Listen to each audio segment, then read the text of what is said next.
अस्सलामुअलैकुम। Cook spot में आप सबको खुशामदीद। आज हम बनाने लगे हैं बहुत ही स्पेशल डिश बेक पकौड़ा।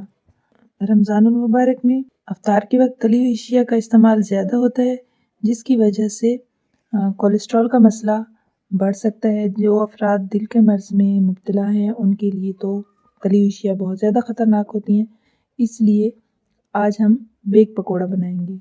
इन तमाम अशिया को हम एक बड़े बाउल में डालेंगे, एक एक करके डालते जाएंगे। पहले आटा और बेकिंग पाउडर, साबित धनिया, पिसा हुआ धनिया, गरम मसाला, नमक, हल्दी, अजवाइन, आलू,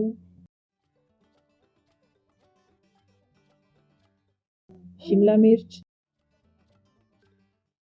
प्याज, कुकिंग ऑयल। कुछ चीज़ें डालेंगे और बाद में कुकिंग ऑयल और अंडा डाल देंगे।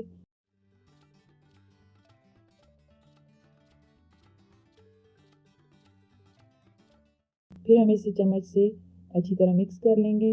इसके बाद इसमें थोड़ा थोड़ा करके पानी डालेंगे और पानी डालते हुए इस बात का ख्याल रखना है कि आपने बहुत थोड़ी मिकदार में पानी डालना है, ताकि आपका जो डो है वो पतला ना हो और वो आटे की तरह गूंदा जा सके। अब डो को थोड़ी देर के लिए रेस्ट दें, तकरीबन 10 मिनट के लिए। डो रेडी है। अब इस पर थोड़ा सा मैदा, आटा या बेसन, जो आपको ज़्यादा बेहतर लगे वो आप इस पर डस्ट करें और डो को आहिस्ता आहिस्ता बेल लें। उसके डो की मोटाई इतनी रखें कि जब वो बेक हो तो बहुत ज़्यादा फूले नहीं और फटे नहीं।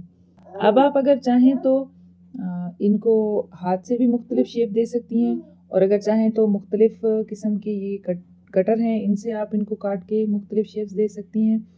जिस तरह आप बनाना चाहें ये आपकी मर्ज़ी पे डिपेंड करता है।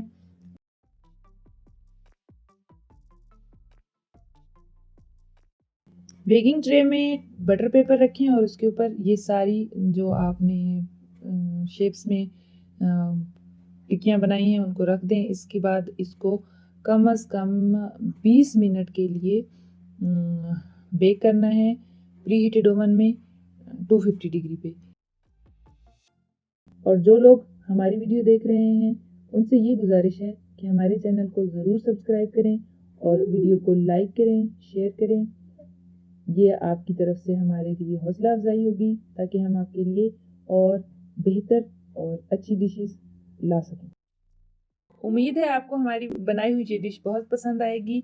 आप घर में ज़रूर ट्राई कीजिएगा और कमेंट सेक्शन में हमें बताइएगा।